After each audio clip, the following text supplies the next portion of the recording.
Hello viewers, I'm Red2006 and I'm very pleased to have you join me for the latest episode of A Link to the Past Randomizer.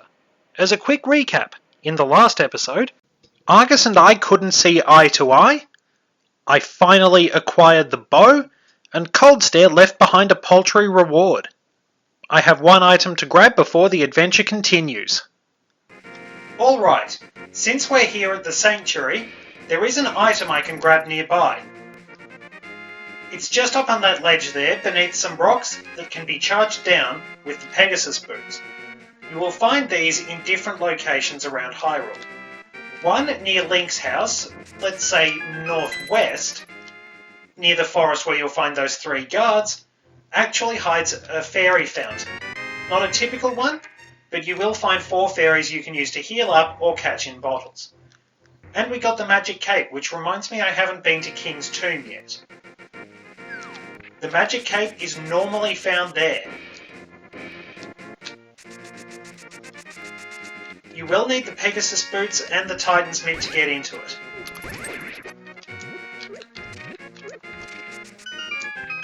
At the very least, though, you will need the Pegasus boots because you can access it from the Dark World. Just a map this time. In order to access it, get what would normally be the heart piece that sits above the graveyard, go back into the Dark World, and use the mirror to get back here. Okay, there is an item I can get with the magic cape, but I'm going to do that later because it needs a lot of magic and I'd much rather have half magic to get it. What I'm going to do is head out to the Palace of Darkness and clear that, as I said I would. We have some items still left to grab, but while we do need one more key, and we know where it is, I'm going straight ahead just in case I do wind up getting the crystal I need to get that key. We are more than equipped to take on the Helmasaur King.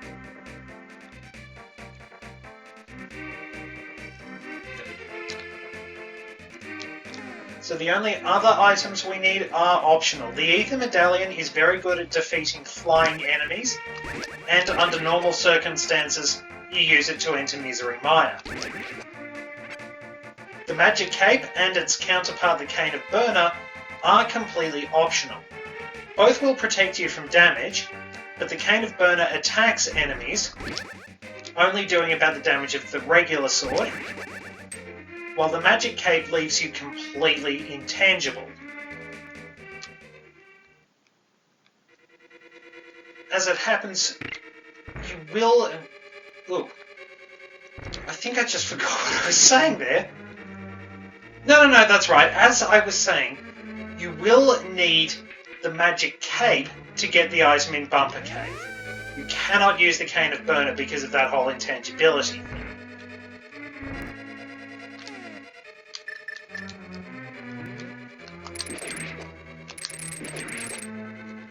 Bookshot takes care of those, and see those walls with the circle around the cracks? Charge on into them, like I said earlier. And these enemies, the red ones, can only be damaged using the bow.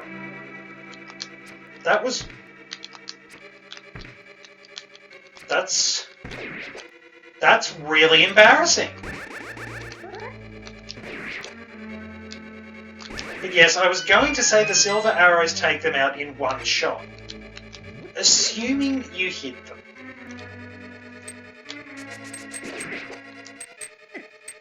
That was not my finest moment, let's be honest. But we have come all this way for... Well, that's pretty much typical. Probably should have saved that to the end of the episode. I did joke in episode 9 that I wanted to end with those. Okay, so our secret passage didn't yield anything, but I will show you. Basically, if you want to progress through the dungeon a little quicker, it saves you a key. You hit this, you come through here, and then there's a switch just nearby which you can hit by throwing things at it, using the hook shot, whatever. if you want to go back up those stairs, throw a bomb over. But otherwise, we do need this to be red in order to proceed.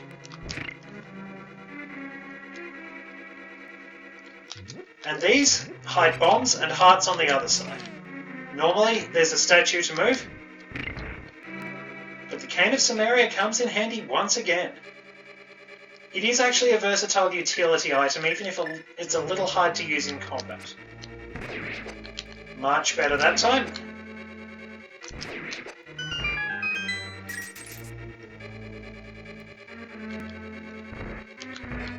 Whoop. Okay, avoid that. And there is a statue with a big eye. Common clue for the series, really.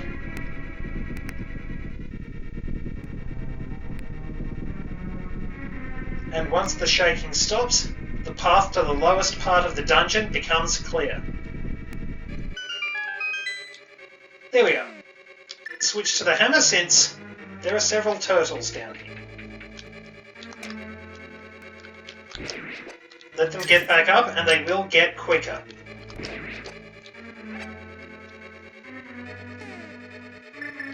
Dispatch them with your most powerful weapon so that the wee turtles aren't too quick for you.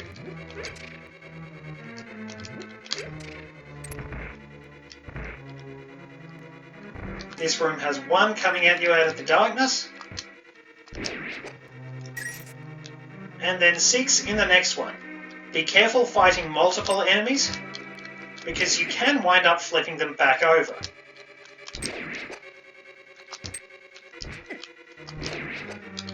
Don't think these do very much damage though.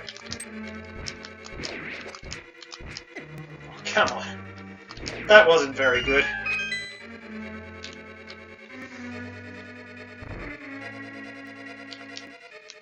Well, not like we were going to be in that bad a shape for the boss. Just a few more to take down with our hammer. And we can charge on in. Ready to give a dinosaur head trauma. Smack away at the Helmosaur King's mask. When you fight him normally, he can be a bit of a challenge if you're not used to his patterns. Mostly throws new players off because he hits pretty hard, and it can take a little while to get used to his patterns. Usually you'll have about 10 hearts when you first come here in a regular run, so you'd better come prepared with healing items. But since this is a randomizer and we're facing him late in the game, he's not going to stand a chance.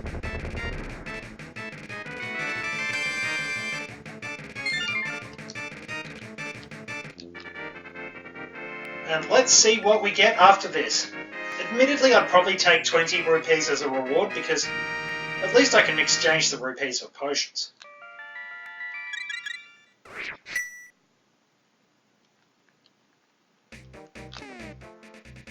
Okay, so we didn't get that crystal we needed.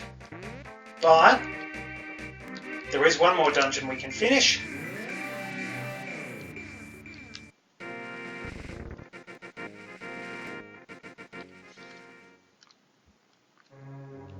On we go. I did most of it. And I do still have another chest to get, which is unfortunately the long way round.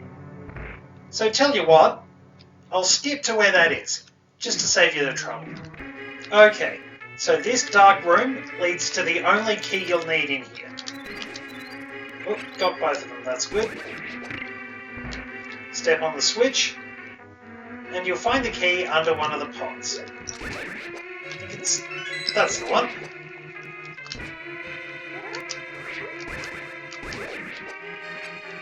Take care of them and head out.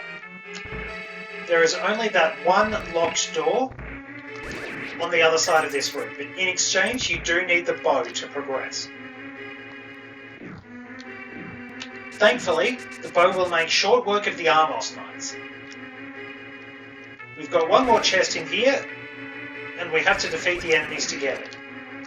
I'm not entirely sure if the anti-fairy circling the vital pot can actually be destroyed by the magic powder. Have to wait for them to go free and we'll see what happens.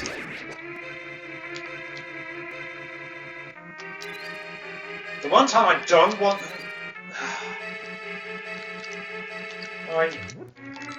You know what, let's just grab the chest. Don't think it was worth it. Nope, that was a dead-on hit. They cannot be damaged by the magic powder, by the looks of it. If I am just a terrible aim, let me know.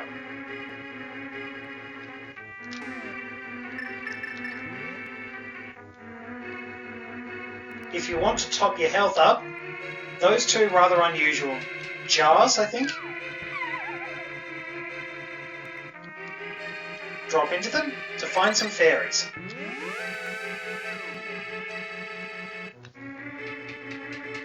And into the depths of the dungeon. You'll find another key in here, obtained by defeating... or is it under a pot?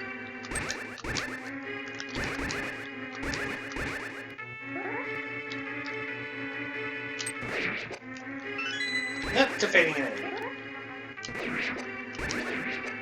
It will unlock the door in the top left. At the top right is a room full of rupees, which I don't really need at the moment.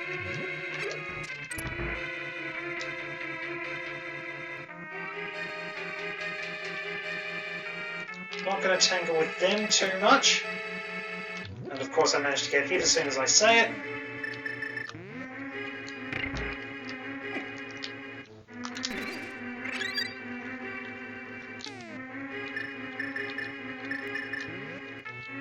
On to the next room. You can defeat these enemies with the regular sword, but it's much easier to use the bow or throw pots at them.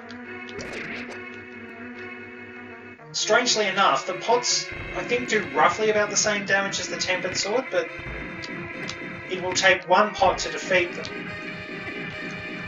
Whereas 2 blows from the tempered sword, if I remember correctly.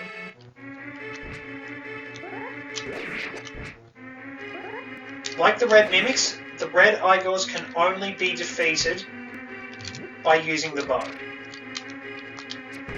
2 arrows under normal circumstances, but since we have the silver arrows, it'll take down just about anything in one shot.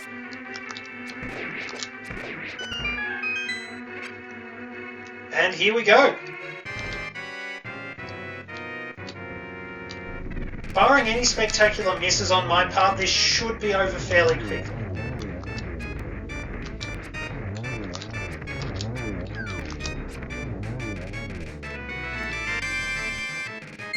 That's even worse than 20 rupees. That was a solitary arrow. Well, I suppose we did get most of the good stuff already. And another crystal down. Alright, so let's go and grab the super bomb, because I'm kind of curious what is in that one chest. I want to show the super bomb for the sake of demonstration anyway. So one of our 3 remaining dungeons has that crystal we need to get into Ganon's tower. We know it's not Turtle Rock.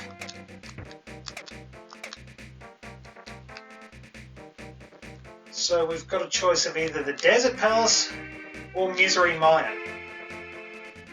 And I still don't have the big key for each of them. I am going to have to go deeper into Turtle Rock to solve this mystery.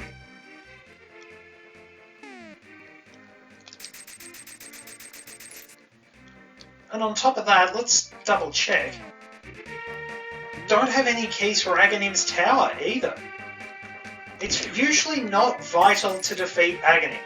If I'm going to be honest, sometimes I've been able to clear Ganon's tower and defeated Aghanim there, before I've defeated him at his tower, in what is meant to be the first encounter.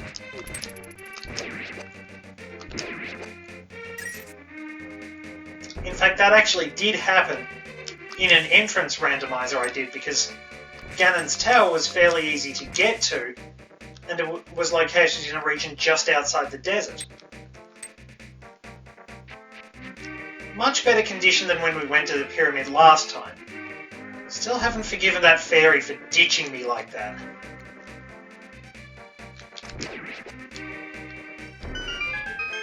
One big explosion later, and we've got that key.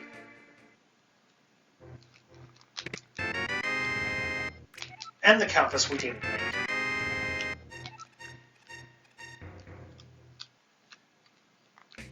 So tell you what, I'll splice in some footage here, which shows whatever that item was, and then I'll move on. So, what we were looking for is in this room down here. Alright, we went all this way for... Well, that's not bad. You'll see that in the next episode. Okay, and with that, we can get back to the adventure. So our destination now is to get back into the light world, which I should do just over here. And we're back to Turtle Rock. I will spare you the backtracking this time, we've been there several times.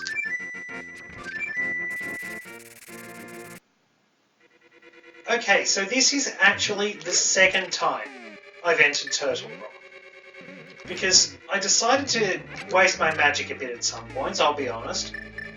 And then I got a bit stuck. I didn't have enough magic to use the magic cape, and I was getting blasted to pieces by the lasers in the door.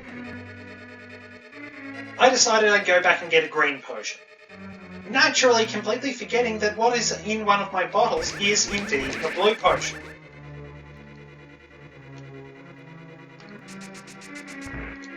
Not exactly one of my finest moments.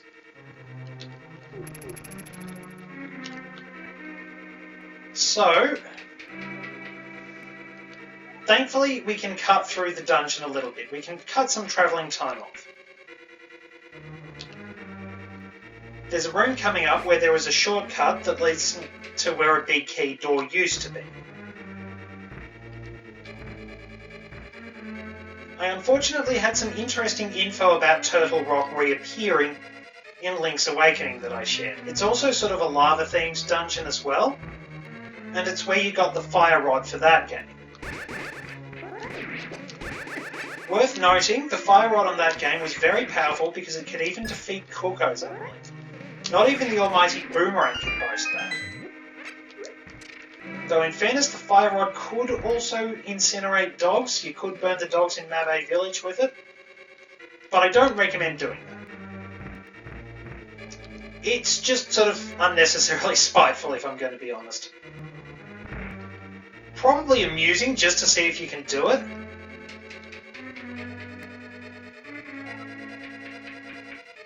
Yes, I did get one of the items in the room to which we have to go. It wasn't anything significant either. But pay attention to what I'm doing if you could, because it's hopefully going to show you an easy way to get through here. You will get hit by the fire bars, that is inevitable.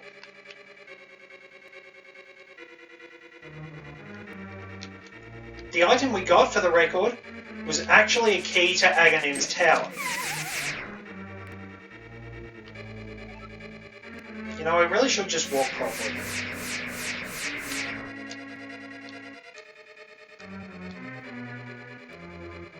Okay, so now we can use the magic cape to avoid getting lasered.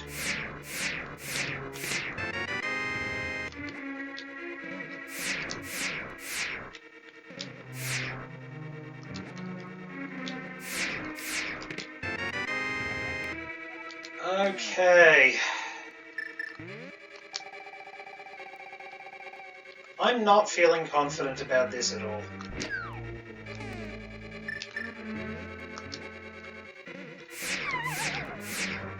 Especially not when I do that.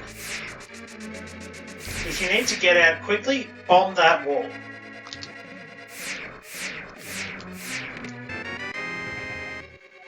Okay, big key of Misery Maya. That is a relief. I think it is probably high time I wrap things up for this episode.